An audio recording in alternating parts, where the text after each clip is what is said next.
Welcome students. 12th அக்கௌண்டன்ஸில் unit 3 partnership ஃபண்டமெண்டலில் நம்ம பார்த்துக்கிட்டு இருக்கோம். லாஸ்ட் கிளாஸில் பார்த்தீங்கன்னா பார்ட்னர்ஷிப் கேபிட்டல் அக்கௌண்ட்டில் fixed capital method and fluctuation capital method நம்ம பார்த்தோம். நெக்ஸ்ட் வந்து பார்த்தீங்கன்னா 3.7ல் பேஜ் நம்பர் 91ல் interest on capital and interest on drawing of partners நம்ம பார்க்க போகிறோம். ஓகேங்களா? இப்போ interest on drawing, interest on கேபிட்டலுங்கிறது இதில் நம்ம பார்க்க போகிறோம். இன்ட்ரெஸ்ட் ஆன் கேபிட்டல், இப்போ கேபிட்டலுங்கிறது பார்த்தீங்கன்னா a partners contribute to business it's called capital. Some amount என்ன செய்வாங்கன்னா பிஸ்னஸ்குள்ளே போடுவாங்க. இங்கே யார் போடுறாங்கன்னா இண்டிவிஜுவல் பார்ட்னர்ஸ், இண்டிவிஜுவலாக ஒருத்தவங்க போடலை, பார்ட்னராக போடுறாங்க. இப்போ பார்ட்னருங்கும்போது என்னது 2 or more person போடுறாங்க.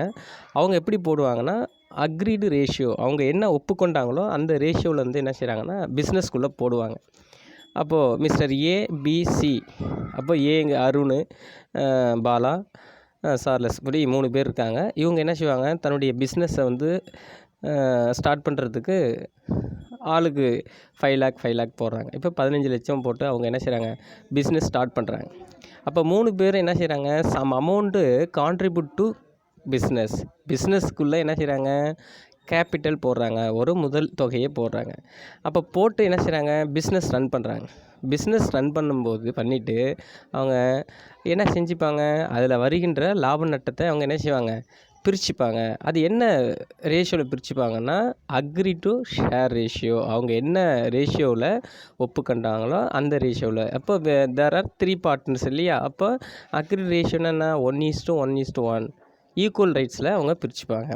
இப்படி பார்த்தீங்கன்னா பார்ட்னர்ஷிப்பில் அவங்க எவ்வளவு முதல் தொகை போடுறாங்களோ, அப்போ எவ்வளவு கேபிட்டல் போடுறாங்களோ அதுதான் என்னது, கேபிட்டல். ஓகேங்களா? இப்போ உங்களுக்கு கேபிட்டல்னால் என்னென்னு தெரியுங்களா? பார்ட்னர்ஸ் கேபிட்டல்னால் தேர் ஆர் பார்ட்னர் இருப்பாங்க, இந்த partner contribute to some amount, பிஸ்னஸில் சம் அமௌண்ட் என்ன செய்கிறாங்க, கான்ட்ரிபியூட் பண்ணுறாங்க. அதுக்கு பேர் தான் என்னது, கேபிட்டல். இப்போ இதுக்கு நம்ம இன்ட்ரெஸ்ட் ஆன் கேபிட்டல் கண்டுபிடிக்க போகிறோம், இன்ட்ரெஸ்ட் ஆன் கேபிட்டல் பார்க்க போகிறோம். அப்போது கேபிட்டல் அவங்க இன்வெஸ்ட்மெண்ட் பண்ணிட்டாங்க பிஸ்னஸ்க்குள்ளே. பிஸ்னஸ் பண்ண பிறகு அந்த பிஸ்னஸை பொறுத்தளவுக்கு கேபிட்டல் எல்லோரும் போட்டிருக்காங்க. பட் ஆனால் அந்த கேபிட்டலில் நான் இவ்வளோ தொகை போட்டிருக்கேன், அதுக்கு நான் சம் ரேட் ஆஃப் இன்ட்ரெஸ்ட் நம்ம பிஸ்னஸ்லேருந்து எடுத்துக்கலாம். அது பார்ட்னர்ஷிப் டீடில் சொல்லியிருந்தா அது என்னது உண்டு. ஆனால் partnership according to 1932 partnership act படி interest on capital not allowed. ஏன்னா எந்த ஒரு கூட்டாண்மை சட்டத்தில் இதை வரவேற்கப்படலை. கூட்டாண்மை சட்டத்தில் என்னது, இன்ட்ரெஸ்ட் ஆன் கேபிட்டல் முதல் தொகையை வந்து ஒரு பார்ட்னர் போட்டிருக்காருன்னா இத்தனை பர்சன்டேஜ் கொடுக்கணுங்கிறது வரையறுக்கப்படலை. அப்போ என்னது, அக்ரீடு, அதாவது அந்த ஒப்பாவனத்தில் அக்ரிமெண்ட்டில் அவங்க சொல்லலைன்னா என்ன செய்யணும், இன்ட்ரெஸ்ட் ஆன் கேபிட்டல் அலோவ் பண்ணக்கூடாதுங்கிறது தெரிஞ்சுக்கணும். ஓகேங்களா? இப்போ இதில் என்ன சொல்கிறாங்க பாருங்கள். Interest on capital is the interest allowed on capital of the partners. அப்போ என்னது, interest on capital is the interest allowed on capital of the partners. அந்த பார்ட்னர்ஷிப்பில் கேபிட்டல் அவங்க போட்ட பிறகு அவங்க அலோவ் பண்ண அனுமதி கொடுத்தால் மட்டும்தான் என்ன செய்யணும், அந்த இன்ட்ரெஸ்ட் பே பண்ணணும். In general if the capital of partners are disproportionate to the profit share ratio, the partners may agree to allow interest on capital. இந்த இன்ட்ரெஸ்ட் ஆன் கேபிட்டல்ங்கிறது அதாவது முதல் மீதான வட்டி, தமிழில் இந்த இன்ட்ரெஸ்ட் ஆன் கேபிட்டல்ங்கிறது agreed to allow interest on capital இந்த அக்ரிமெண்ட்டில் இருந்தால் மட்டும்தான். இப்போ ஆல்ரெடி நீங்கள் என்ன செஞ்சுருப்பீங்க, பார்ட்னர்ஷிப்பில் டீட் பார்த்துருப்பீங்க. பார்ட்னர்ஷிப் டீட்னு, அதாவது கூட்டாண்மை நிறுவனத்துடைய ஒப்பாவனம். இதுதான் என்ன செய்யணும்னா, ஒரு பார்ட்னர்ஷிப் ஃப்ரேம் பண்ணும் போதே அவங்க என்ன செய்வாங்க, இந்த அக்ரிமெண்ட்டில் என்னன்னா நான் வந்து அலோவ் பண்ணிக்கலாம், என்னன்னா ஃப்யூச்சரில் வந்து அந்த இதை பயன்படுத்திக்கணும், ரூல்ஸ் எடுத்துக்கணுங்கிறது அந்த ஒப்பாவனத்தில் இருக்கும். புரியுதுங்களா?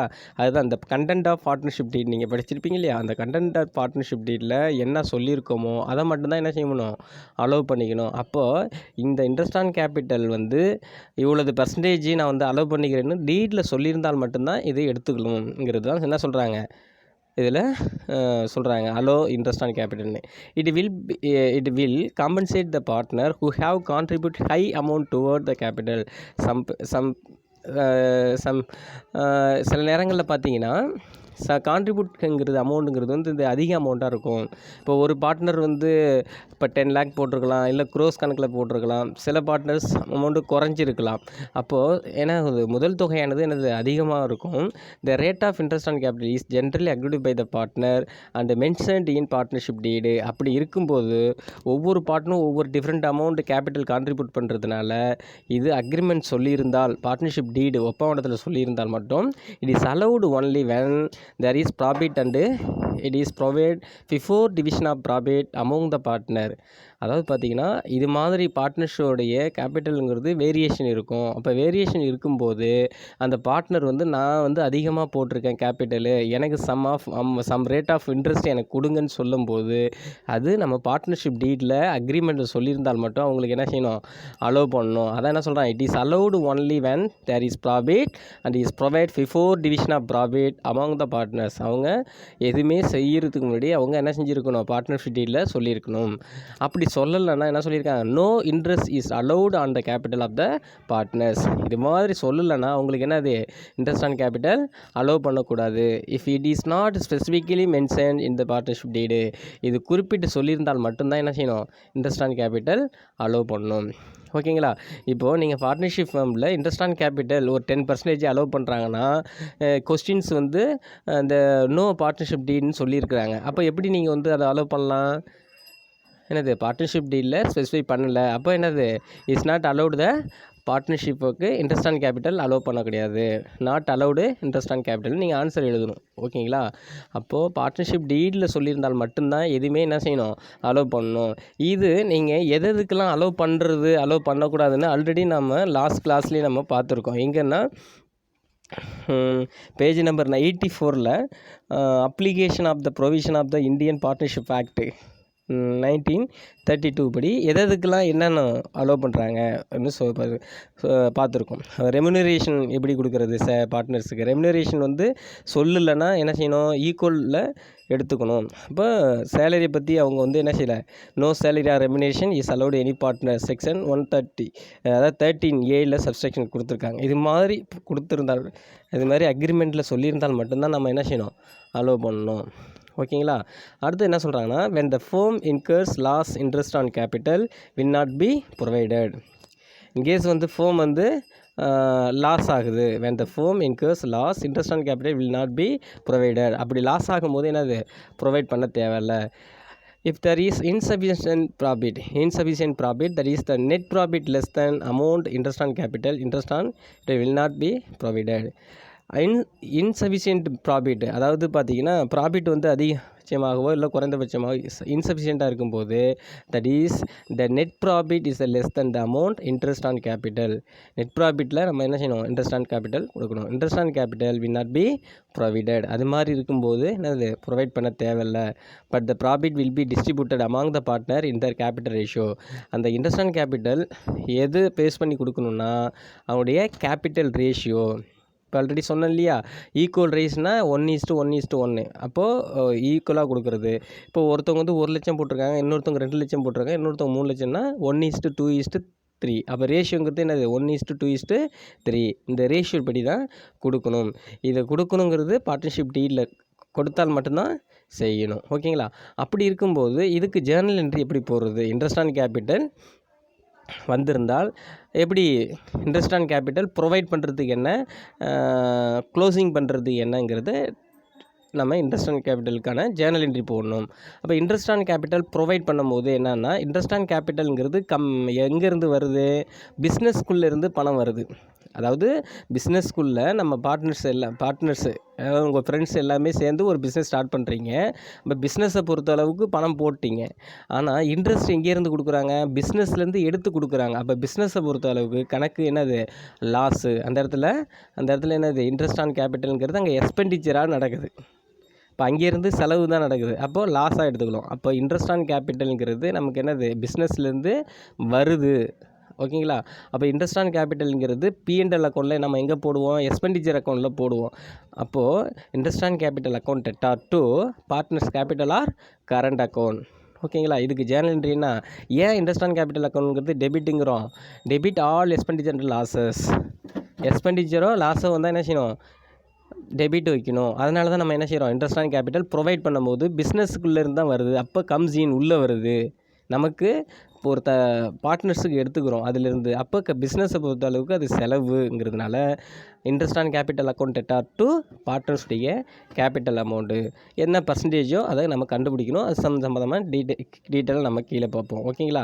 இப்போ பாருங்கள், for providing interest on capital கொடுக்கும்போது டேட் பர்டிகுலர் லெட்ஜர் போலியோ, எல்எஃப்னா லெட்ஜர் போலியோ, டெபிட் கிரெடிட் கொடுத்துருக்காங்க.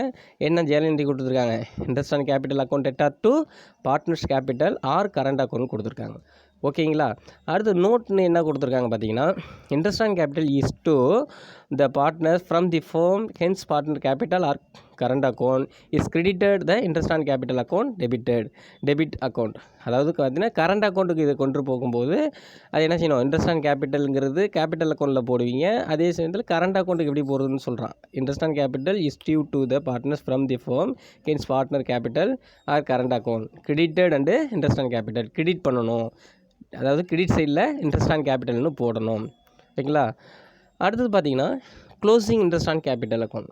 இப்போ க்ளோசிங் இன்ட்ரெஸ்ட் ஆன் கேபிட்டல் அக்கௌண்ட்னா என்னது, இது எங்கே போடுவீங்க, ஆல்ரெடி நான் என்ன சொன்னேன், பிஎன்எல் அக்கௌண்ட்லன்னு போடணும். அப்போ சோல் ப்ரோடர்ஷிப்பில் பிஎன்எல் அக்கௌண்ட் போடுவீங்க. பார்ட்னர்ஷிப்பில் போடும்போது என்னது, profit loss account appropriation account போடணும். PNL appropriation account, profit and loss appropriation account. Partnership பொறுத்தளவுக்கு ப்ராஃபிட் அண்ட் லாஸ் அக்கௌண்ட் போட மாட்டாங்க, profit and loss appropriation account போடுவாங்க. ஆனால் சோல் ப்ரோடர்ஷிப்பில் ப்ராஃபிட் லாஸ் அக்கௌண்ட் போடுவாங்க. அப்போது இது எங்கே கொண்டு போகணும், ப்ராஃபிட் லாஸ் அப்ரோப்ரியேஷன் அக்கௌண்ட்டுக்கு கொண்டு போகணும். அப்போது ட்ரான்ஸ்ஃபர் என்ட்ரி, அதாவது பார்த்தீங்கன்னா எதிர்ப்பு அது எப்படி போகணுன்னா, அங்கேருந்து நம்ம எடுக்கும்போது interest on capital account, partnership capital account, close entering interest on capital போடும்போது profit and loss appropriation account debtor to interest on கேபிட்டல்னு போடணும். ஓகேங்களா? அடுத்து வந்து பார்த்தீங்கன்னா calculation of interest on capital 3.7.2ல் இருக்குது. எப்படி கால்குலேஷன் பண்ணுறது இன்ட்ரெஸ்ட் ஆன் கேபிட்டலுங்கிறது ஒரு ஃபார்மேட்டில் கொடுத்துருக்காங்க பாருங்கள். Interest on capital is to be calculate on the capital at the beginning for the 11th period. அதாவது பார்த்தீங்கன்னா இன்ட்ரெஸ்ட் ஆன் கேபிட்டலுங்கிறது பிகினிங்கில் அவங்க எவ்வளவு போட்டாங்க. அப்போ அதாவது என்னது, நான் சொன்னேன் என்னது, a partner contribute some amount to பிஸ்னஸ்க்குள்ளே எவ்வளவு அமௌண்ட் போடுறாங்க, அந்த அமௌண்ட்டை பொறுத்து தான் நம்ம என்ன செய்யணும், பீரியடை வச்சு கணக்கு போடணும். எத்தனை வருஷத்துக்கு எத்தனை மாதங்கிறத அவருக்கு கால்குலேஷன் பண்ணி கொடுக்கணும். அதான் என்ன சொல்கிறாங்க, interest on capital is to be calculated on the capital at the beginning for the 11th period. அந்த குறிப்பிட்ட பீரியடுக்கு தான் நம்ம என்ன செய்யணும், இன்ட்ரெஸ்ட் ஆன் கேபிட்டல் கால்குலேட் பண்ணணும். If there is any additional capital introduce or capital withdraw during the year, அப்போ during the year it will cause change in the capital and interest on to be interested is to be calculate proportionately on the change in capital for the 11th period. இப்போ என்ன செய்கிறாங்க, interest on கேபிட்டலுங்கிறது 11th period கண்டுபிடிக்க சொல்கிறாங்க. In case எ partner additional amount போடுறாரு பிஸ்னஸுக்குள்ள, அப்போ அந்த additional அமௌண்ட்டுக்கும் அவருக்கு என்ன செய்யணும், இன்ட்ரெஸ்ட் ஆன் கேபிட்டல் கால்குலேட் பண்ணணும். அப்போ அடிஷ்னல் அமௌண்ட்டும் போடுவார், சம்டைம் என்ன செய்வார், வித்ட்ரா பண்ணுவார், சம்டைம் என்ன செய்வார், பிஸ்னஸ்லேருந்து வித்ட்ரா பண்ணுவார். அப்போது நம்ம பார்ட்னர்னு வச்சிங்களேன், நம்ம பிஸ்னஸ்க்குள்ளே பணம் போடுறது வந்து கேபிட்டலு, அந்த பணம் போட்டதுக்கு பிஸ்னஸ்லேருந்து நம்ம இன்ட்ரெஸ்ட்டாக கால்குலேட் பண்ணி எடுத்துக்கிறோம். அதாவது நான்லாம் பணம் போடுறேன்ப்பா, எனக்கு இன்ட்ரெஸ்ட்டாக கொடுங்கங்கிறது பார்ட்னர்ஷிப் டீலில் சொல்லிட்டோம். அப்போ இன்ட்ரெஸ்ட் ஆன் கேபிட்டல். அப்புறம் பணத்தை போட்டோம், பிஸ்னஸ் ரன் ஆகிட்டு இருக்கு, சம் அமௌண்ட்டு வித்ட்ரா பண்ணுறோம், பிஸ்னஸ்க்குள்ளே இருந்து நம்ம பணத்தை எடுக்கிறோம்னா அதுக்கு என்ன, அது எடுப்புன்னு பேர். அப்போது என்ன செய்யணும், வித்ட்ரா பண்ண அமௌண்ட்டை லெஸ் பண்ணி ஆகணும். அப்போ என்ன செய்கிறாங்க, இது இங்கே வந்து ட்ராயிங் இருக்குதுன்னா பார்க்கணும். ஓகேங்களா? அப்போது it will cause change in the capital interest on to be calculate proportionately அந்த change in capital for the 11th period. அப்போ how to calculate the interest on capital, அப்போ இதுக்கு ஒரு ஃபார்மெட் இருக்கும். அப்போ இன்ட்ரெஸ்ட் ஆன் கேபிட்டலுக்கு ஃபார்மெட் என்ன, interest on capital equal to amount of capital, எவ்வளவு அமௌண்ட் ஆஃப் கேபிட்டல்னால் எவ்வளவு கேபிட்டல் போட்டாங்க into rate of interest per annum. அப்போ இன்ட்ரெஸ்ட்டுங்கிறது எவ்வளவு பெர் ஆனத்துக்கு, வருஷத்துக்கு, பெர் ஆனம்னா என்னது, இயர்லி, வருஷத்துக்கு பிஏன்னு போட்டுரும், P.A போட்டால் பெர் ஆனம். அப்போ வருஷத்துக்கு எவ்வளவு interest rate into period of interest, எத்தனை மாதத்துக்கு எத்தனைங்கிறத கால்குலேட் பண்ணி ஆகணும். ஓகேங்களா? இப்போ பாருங்கள், if capital the beginning is not given then it not be calculate the flow. அதாவது பிகினிங் சொல்லலை, பிகினிங் இஸ் நாட் கிவன். ஏதாவது பிகினிங் அமௌண்ட்டு கொடுக்கலன்னா எப்படி நீங்கள் கால்குலேட் அமௌண்ட் பண்ணுவீங்க? இப்போ ஆல்ரெடி பார்த்தீங்கன்னா நீங்கள் ஃபஸ்ட் யூனிட்டில் நீங்கள் வந்து பார்த்தீங்கன்னா ஸ்டேட்மெண்ட் ஆஃப் ப்ராஃபிட் லாஸ் கண்டுபிடிச்சிருப்பீங்க இல்லையா? அதுமாரி ஃபார்மெட்டில் நம்ம போகணும். பிகினிங் அமௌண்ட், அதாவது எவ்வளவு போட்டதுன்னு தெரியல, பிகினிங்கில் தெரியல, ஆனால் எண்ட் அமௌண்ட் இருக்குதுன்னு வச்சிங்களேன், எப்படி கண்டுபிடிக்கிறது? அப்போ capital at the end of fund, எவ்வளவு கையில் லாஸ்ட்டில் இருந்திருக்கு, எவ்வளவு எடுத்தாங்க, அதாவது பார்த்தீங்கன்னா drawing during the year, fluctuation capital, அதாவது எவ்வளவு எடுத்தாங்க, capital withdraw during the year, அந்த வருஷத்தில் எவ்வளவு வித்ட்ரா பண்ணாங்க. இப்போ அதை என்ன செய்யணும், ரெண்டுத்தையும் ஆட் பண்ணி அவுட்ரு காலத்தில் கொண்டு வந்து கேபிட்டல் எண்டும் இதுவும் ப்ளஸ் பண்ணி போடணும். Less profit credited during the year fluctuation கேபிட்டலில் ப்ராஃபிட் இருந்ததுன்னா, கிரெடிட்டட் ப்ராஃபிட் இருந்ததுன்னா அதை லெஸ் பண்ணிக்கணும். அடிஷ்னல் கேபிட்டல் இருந்தனாலும் லெஸ் பண்ணிக்கணும். ரெண்டுத்தையும் லெஸ் பண்ணிங்க அவுட்டரில் போகணும். இதுதான் கேபிட்டல் த பிகினிங். ஓகேங்களா? இப்போ நமக்கு இது மாதிரி கணக்கு வராது, டேரெக்டாக கால்குலேட் பண்ணுற மாதிரி தான் இருக்கும். இப்போ டேரெக்டாக நம்ம இல்லிஸ்ட்ரேஷன் 5க்கு போய்டுவோம். இந்த ஃபார்முலா பார்த்துக்குங்க. இந்த ஃபார்முலாங்கிறது கேபிட்டல் அமௌண்ட் வந்து கொடுக்கலன்னா, பிகினிங் அமௌண்ட்டு கொடுக்கலன்னா, இது ஓப்பனிங் கேபிட்டல் தான் கேபிட்டல் அமௌண்ட்டு, அப்படி கொடுக்கலன்னா எப்படி கால்குலேட் பண்ணுறதுன்னா, எண்ட் ஆஃப் த கேபிட்டல் எவ்வளவு இருக்குது, அதாவது கணக்கு முடிக்கும் போது கையில் பணம் எவ்வளவு இருக்குது, ட்ராயிங் எடுத்திருக்காங்கன்னா அதை ஆட் பண்ணிக்கோங்க. ப்ராஃபிட் வந்தால் என்ன செய்யணும், கிரெடிட் பண்ணிக்கோங்க. அப்போ க்ளோசிங் ஓப்பனிங் கிடச்சிரும். ஓகேங்களா? எந்த ஃபார்மேட் படி பார்க்க சொன்னேன், நீங்கள் வந்து ஃபஸ்ட்டு யூனிட்டில் பார்த்தீங்களா மிஸ்ஸிங் ஃபிகர் இன்ஃபர்மேஷன் இல்லையா, ஸ்டேட்மெண்ட் ஆஃப் ப்ராஃபிட் லாஸ். அப்போ என்ன செஞ்சீங்க, closing capital plus drawing minus additional capital வருது adjusted capital minus opening capital ப்ராஃபிட்டுன்னு சொன்னேன். அப்போ ப்ராஃபிட்டு கொடுத்துருந்தாங்கன்னா ப்ராஃபிட்டை மைனஸ் பண்ணி நம்ம கேபிட்டல் கண்டுபிடிக்கணும். இது வந்து ஓப்பனிங் கேபிட்டல் கொடுக்கலன்னா. ஓகேங்களா? அடுத்து வந்து பார்த்திங்கன்னா இல்லிஸ்ட்ரேஷன் 5 நம்ம பார்க்க போகிறோம். ஓகேங்களா? நெக்ஸ்ட் வீடியோவில் பார்ப்போம்.